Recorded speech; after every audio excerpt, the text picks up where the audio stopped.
Então Jesus foi um grande amigo e é Ele que justamente nos ensina. Hoje nós também, amamos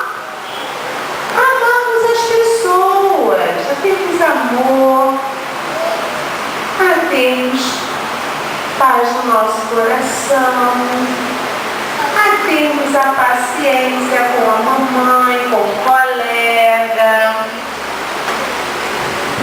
a sermos pessoas boas, participativas e muitas outras qualidades que eu poderia colocar neste coração que representa o meu coração e também o teu coração, porque foi Jesus que nos ensinou tudo isso. E o nosso objetivo nessa tarde também é ensinarmos isso para vocês. Nós agora vamos assistir um vídeo sobre uma musiquinha que eu sei que vocês gostam muito, alguns já conhecem, que fala sobre Polo Sul, Silvane? É, Polo Sul. Porque lá mora um bichinho chamado pinguim. E a gente vai ver agora uma musiquinha da Aline Barros. Vamos ver? Porque a Aline Barros também, através da sua música, mostra, ensina sobre Jesus Cristo.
Então é isso que nós queremos.